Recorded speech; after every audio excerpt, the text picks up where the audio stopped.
Good evening, everybody. My name is Ben Reisinger, professor of J360, Managing Online Public Relations. Welcome to tonight's class. And in tonight's class, we are talking LinkedIn, the social media platform for business. It's really, really awesome. Shut this. Woo! My dogs get loud. So welcome, everybody. Your book report. Before we get into a bunch of stuff, your book report is due this Sunday. Everybody's had your book. I know some of you might still be reading, or hopefully everybody's got the book, digital or regular, so far. You'll see in the syllabus it says 4 pages, double-spaced, 12-point type, literate review of the highlights you like from your book, and explain how public relations and social media fits into your book and what you have learned, and then post to blog. So just like any other article review or blog, just send me the link to your book report. Due Sunday at 9. That's pretty easy. So we've started to talk about social media fails every week. Hey, looks like. Let me ask you this. I think Scott, man, you've been our tweeter. Looks like Kate Carr's having issues still with the link. I don't know what it is, but get back to her and let me know if I can help. Thank you. I appreciate it. So yeah, we're talking every week. I want to start things off with social media fails. It's pretty wild. Social media is so wild, so in the moment, so quick. Now, you can always find a fail. You really can. Fails happen all the time now. It used to be kind of few and far between. But here's one. Let me go to it. Let me find it. Okay. So, I think it was last spring, who remembers the woman Justine Sacco? Anybody who sent a tweet out? Anybody remember about trouble in power? No? Okay. So Justine Sacco was the one that worked for a global PR firm and was going to Africa to do some work. And tweeted while she was on the plane going over to Africa. And here's her Twitter handle, okay? JUSTINESACCO. Okay? And she tweeted, this is what her tweet said: I'm going to Africa. Hope I don't get AIDS. Period. Just kidding.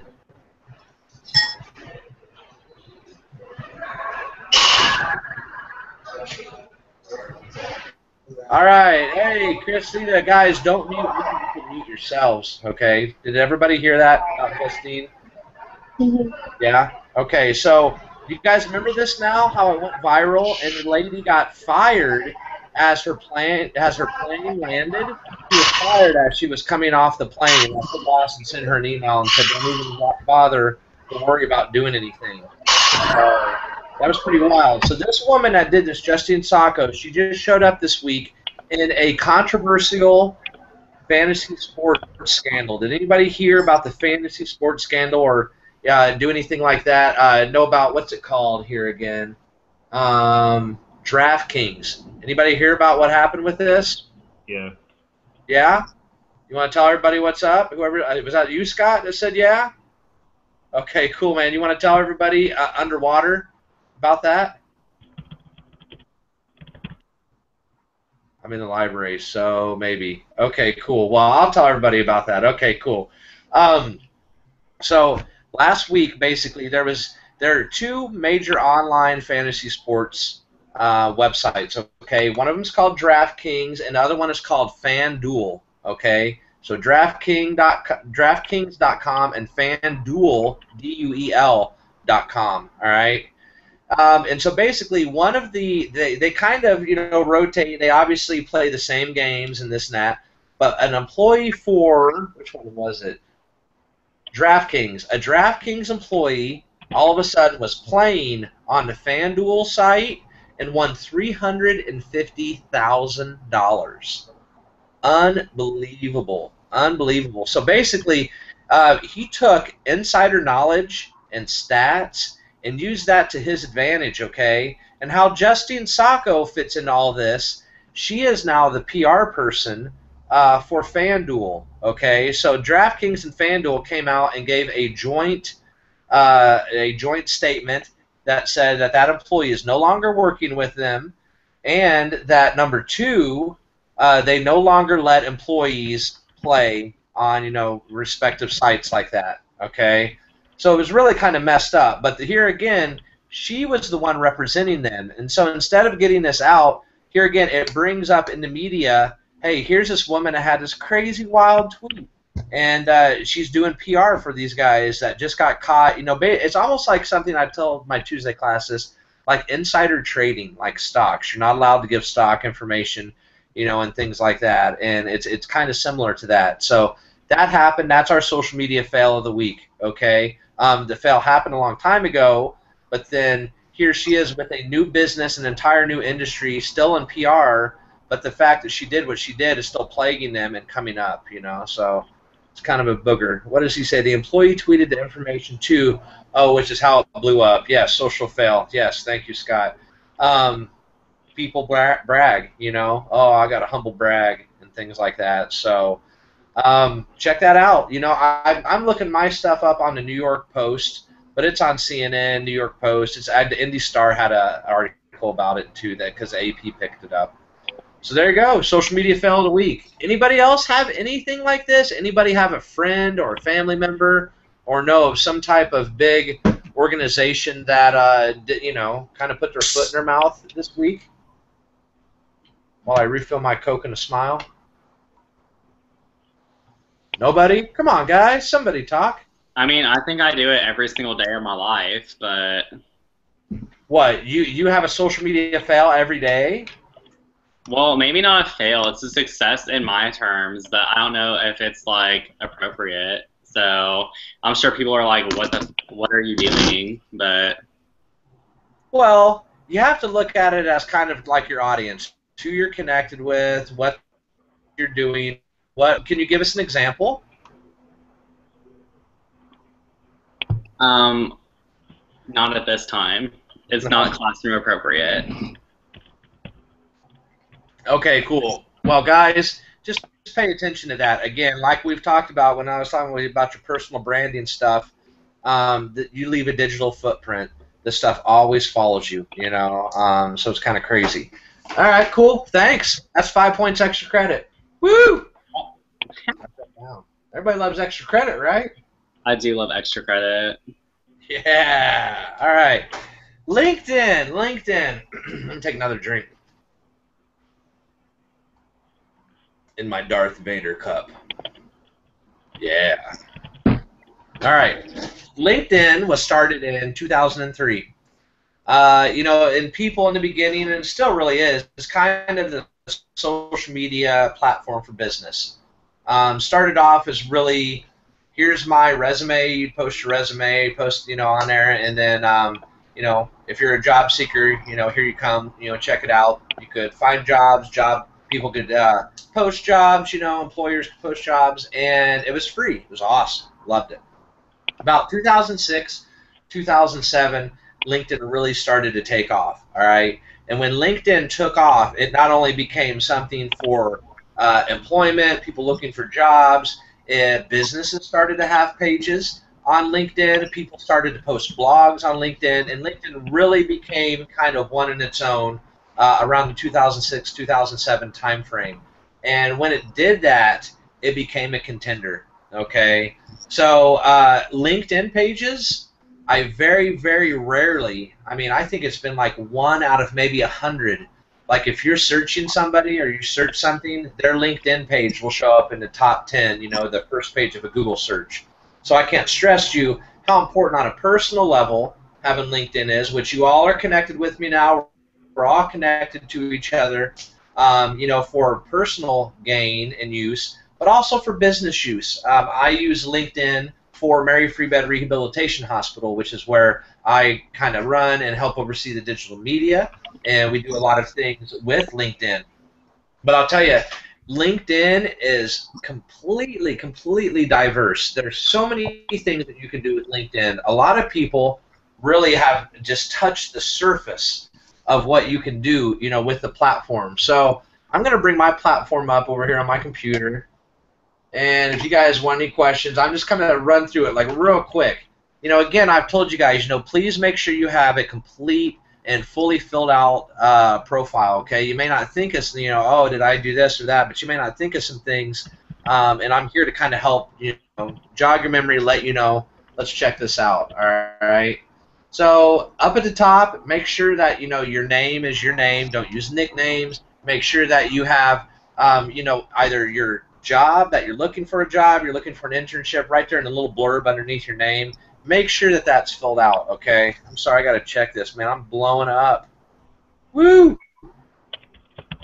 It's not letting me into Google Hangout again. Oh, people, I'm so sorry. Katie the link. Oh, what a cute little kitty. So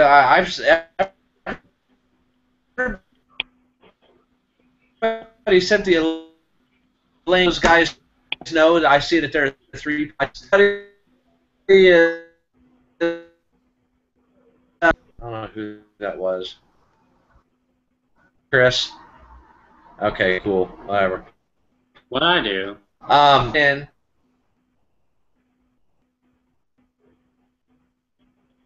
And then after that, 10 people, you guys have to watch and just send some tweets out. But I feel that it's really important to record these for people that can't make it, and that's why these are the Google Hangouts that are live. Okay. Technical difficulties. Can everybody still hear me? Give me a wave.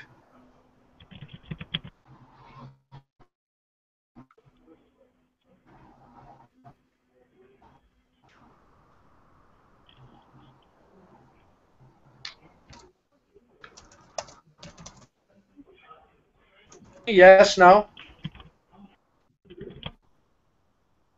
No? Oh, okay. Somebody frozen on my end. Sorry, I think I'm having technical difficulties.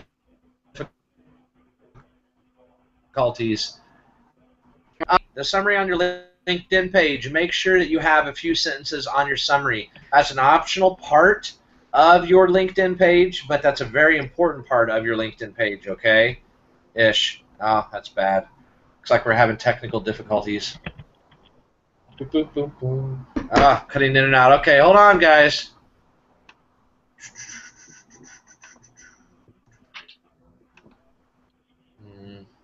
Okay, can you guys hear me better now? I take that off, open up some bandwidth. Yes? Okay, cool. Right on. Let me pull that better now. Okay, I think I was just using it. Yes. All right, cool. So yes, your summary on your LinkedIn page, make sure you fill some of that stuff out. Make sure you have a few sentences on there. And then your experience. Guys, experience is experience. Just because it's not an official job, put it on there under your experience. I don't know if you've ever volunteered for anyone, if you've ever done any pro bono work for any people, things like that. Put that under your experience, okay?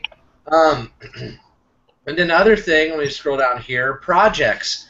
All of you are in college, so put your big projects on there. Put your finals on there. If you've done a paper that you're proud of, put that down there under your projects. I mean, that really is a cool place for you to showcase your work, all right? So make sure you have that filled out. You see, I only have 2 on mine. I have our 2013 advertising campaign, which we won a few awards for, and then a thing called Across the Arts, which was where I helped bring a bunch of people from Indiana together to Carmel, and we talked about ways to promote themselves, ways to write, things like that. Organizations. If you volunteer for anyone, make sure you list that in organizations, because that again is telling people who you are. It's showing people what's going on, and that's a really good thing. Okay. You see there my volunteer experience. I have Indie Fringe, Movember, Dress for Success, Indianapolis. I had more, but those are the main ones that I helped out with.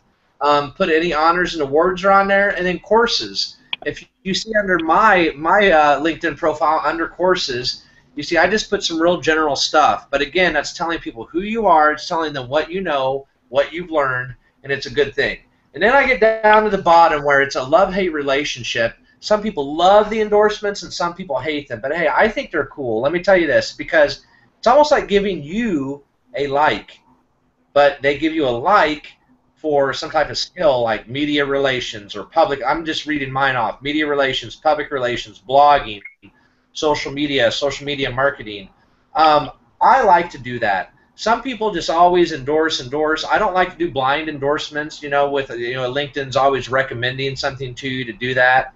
I don't like to mess with that. But I like to do, if somebody truly, is worthy of that endorsement, I will give them an endorsement. Okay. LinkedIn again. Let me go back up here. And then you got education, additional info, and then we get into the recommendations. I about jumped in front of myself. Ask people to recommend you, and then recommend them back. That is a great feature. I mean, that really is they are giving a personal statement. They are saying right there, I have 3, it looks like I have up there, about you, about what you do, and that's huge with employers. That could be the tipping point to either getting you an internship, to getting you that job, out of college, or I know a lot of you do work too, and things like that. All right. So I'm going to go up. I want to show you guys, if you click on the home button on LinkedIn, okay? I want you to go to the front there and see, when you like things, when people like you, when they endorse things, you have a news feed right there, just like Facebook, just like Twitter, and that stuff gets out there, okay? So if you guys never, scroll around LinkedIn, check it out. Check it out on the app. Check it out on the desktop. There really is some good information that you guys could learn, that things like that. But really it is, I want to go, if you guys have never tried, let me ask you this before we do this. Has anybody ever paid for LinkedIn for any type of service in here? Anybody? No? Okay. So there are several ways that you can use money personally on LinkedIn and for business, okay? But honestly, the big one that everybody uses, that they're going for and stuff like that, is the help with finding a job, all right? If you click on Try Premium for free, if you guys aren't LinkedIn Premium members, it's over on the right-hand side if you're on a desktop, okay? You'll see that they give you 4 specific ways that you can use LinkedIn. The first way is land your dream job. Second way is grow and nurture your network. Third way is unlock sales opportunities. And the fourth way is find and hire talent, okay? I have never used LinkedIn with money to promote myself or to find jobs. I've known several people that have done that, okay? I'm Have for they you. been successful? I'm sorry? Have they been successful, the people that you know who've done that? Yes, I've known several people that have paid money for like 2 or 3 months, and that they found jobs on LinkedIn. They were looking for jobs. I'll say this: if you use the paid version for, let's say, to look for jobs, look for internships, it gives you things like it says suggested applicant. It like highlights your profile. It automatically finds some cool jobs for you and things like that. What's the ROI on paying for LinkedIn if you aren't actively looking for a new job? I wouldn't do it. I really wouldn't do it. I mean, there's the number 2 option, grow and nurture your network, where they open things up and you can send anybody messages. You can't send someone a private message if you're not connected with them. But I don't see it like that. Now, and I'm getting ready to talk here about the business side of it, but on the personal side, I mean, if you're looking for a job, this and that, go for it. Try it out. Try it for a few months. But it's $20 to $30 a month. It's not cheap. I mean, you can go and you can get a paid version of Career Builder or Hot Jobs or Monster for less than 30 bucks a month and things like that. But I have seen some good successes with it. All right. And again, we could talk for hours about what they do on a personal level, but I'm just giving you guys like the top skim of it and things like that. Because now, just being a 30-minute class, I'd like to talk about Facebook for Business, which I have personally spent money and things like that on. Any questions? Anybody got anything? Let me check the tweets real quick. I need to stop talking for a hot second.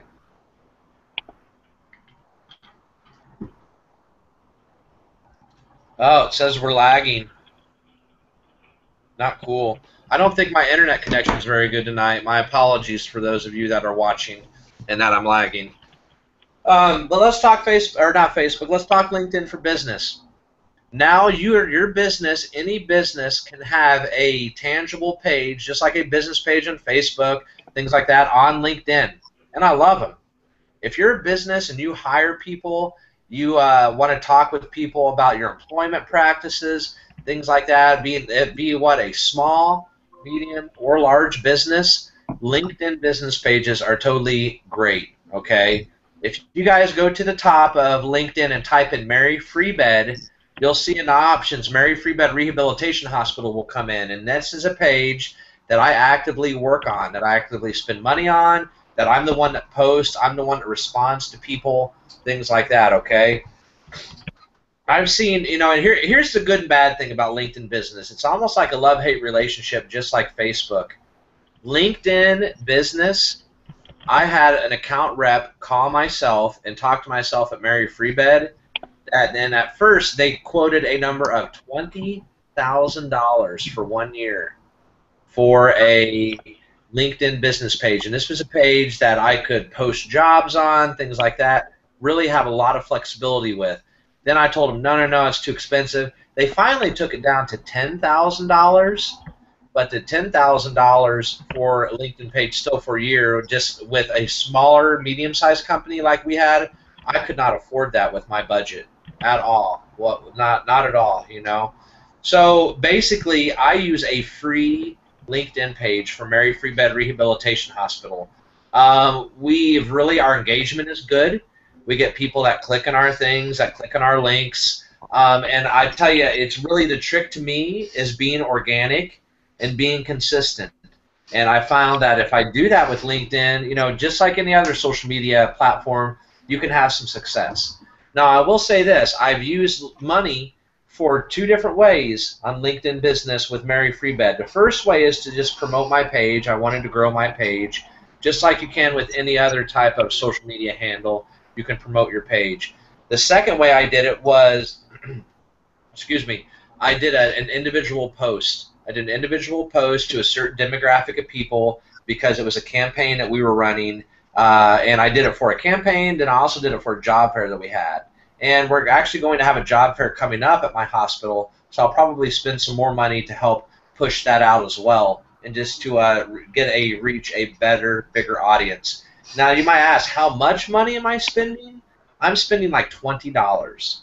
I'm spending $20 on a page boost when I was doing those for like 3 to 5 days. Then for a post boost that I was going to do on LinkedIn, I'd probably spend $50 to $75. But I have, you know, a little bit of a budget that's several thousands of dollars that I can work with for the year at Mary Free Bed. Okay. And I definitely have seen some good returns, some good ROI with that, with LinkedIn.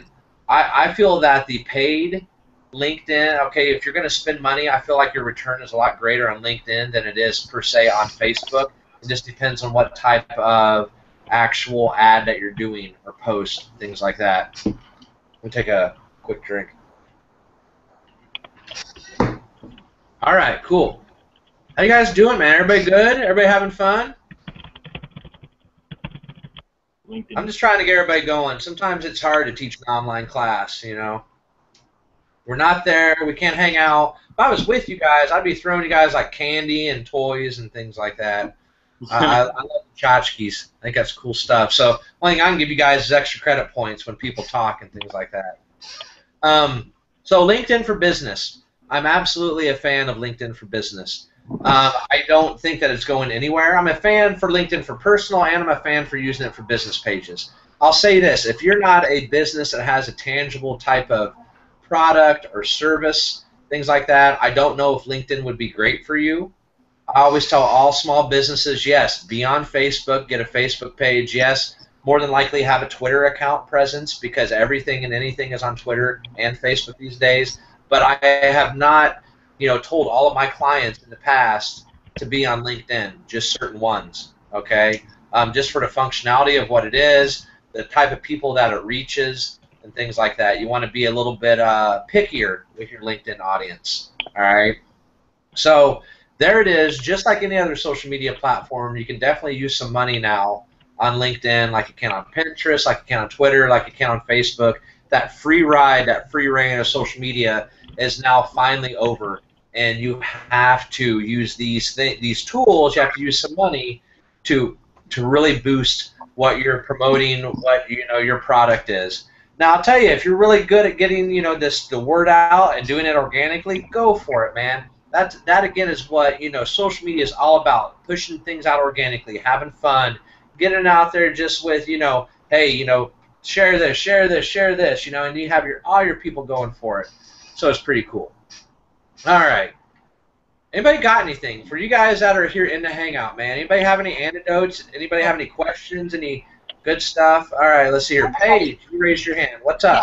Yeah. With LinkedIn, I know on Facebook for business, like for pages and stuff, sometimes your followers don't see that if they don't. I don't know the logistics. I know if they don't like it or if they don't comment enough, then they don't see it on their newsfeed unless you put some money into it or something like that. Is it similar on LinkedIn or no?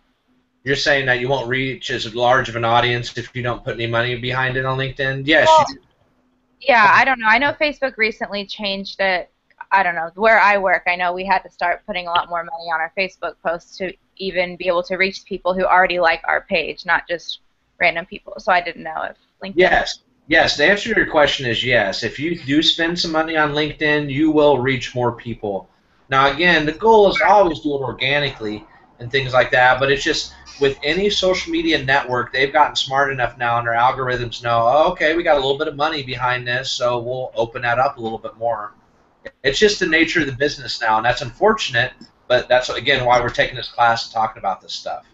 And you're right, I'm the same way. I used to have an organic reach 2 years ago, right when I first came here with Mary Freebet on Facebook, of anywhere from 15% to maybe 20% of my people. Now I have like 5% true organic reach. Like I have to spend money on Facebook. So it's kind of a booger, but it's as time goes on, social media platforms are locking themselves down a little bit more. Good question. Good question. Anybody else?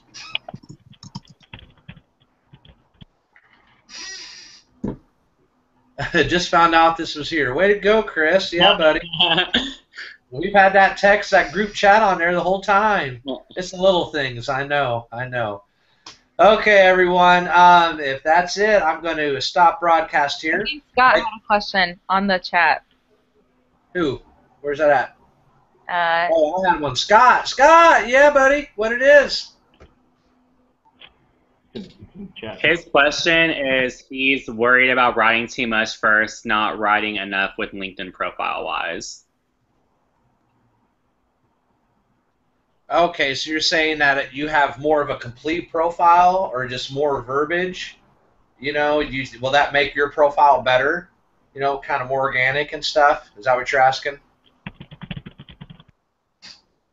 In the chat. Well, what?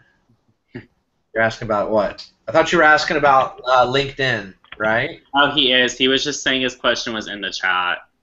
Oh, okay. Is there such a thing as writing too much in your profile? Okay, yes. Okay, so here's what I tell everybody. Yes, I was just telling you, make sure you have a little bit in your summary. Make sure you have that.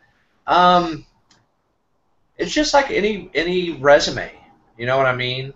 You can have a resume with way too much stuff, and then no one reads your resume, or you can have a resume with kind of the right amount of stuff, and people will read it.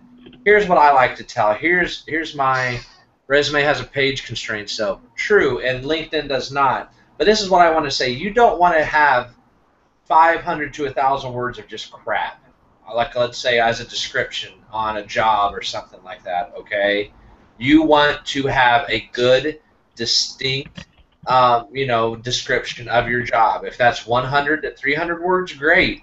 If that's 200 to 400 words, great, But no, don't just write more and have more just to make it look filled out. I kind of think that mine doesn't have a lot. I don't try to write too much with mine and things like that. Thanks for looking out, Chris. Yeah, right on. So I guess the answer to your question is I think it depends on every person. It depends on what your business is. It depends on how much you need to put down for yourself. But Yeah, I mean, I really think it varies and depends. Good question. Good question. Anybody else? I have one. Yes. So I live in California, and every like LinkedIn job posting or anything I get from anybody is all like Indianapolis based. Hmm. So how do I like bridge that? Because obviously I don't have any like colleagues or connections with anybody who's out here. Well, it's because you're seeing a lot of Indianapolis-based jobs because you're connected with all of us now, and it's showing you that because the algorithm that LinkedIn uses is saying, oh, this person must want indie jobs. If you go into it's a part that I really didn't get into, but if you go into the jobs section of LinkedIn, you can put in a zip code, you can put in a town, things like that. So you can see those things, and then you can change that to that. Does that help? Are you saying you see them in your news feed, right? Well, like, and I'll get like a whole bunch of like offers, like messages from people like trying to recruit me, but they're all like Indianapolis based. So I'm not sure if like I show up to anybody who's out here, even though like I've I've tried to like update. Sure. Well, again, you can set a location on your LinkedIn profile. I don't know if you set your location in Indianapolis, but you could set your location to your zip code where you're at. Okay, like in the back end under your edit profile and stuff like that. But yes, again, it has to do with who you're connected with. They're seeing that you're a student at IUPUI, and that's a big one. So maybe you want to go into your summary or up at the top underneath your name, California student at IUPUI or something like that. And then also what I do, I love to do the cold stuff and just try to, send someone an email or if I, what you call it, troll it, check it out, look for people around you in your area and try to connect with them and stuff like that. And the more you do that, again, it's all about who you know, the more you'll be able to reach out and get some local stuff for you. Okay. Cool. Anybody else? All right. Well, hey, I will see you guys later. Remember, you have a book report due this Sunday. Keep up with your social media posts.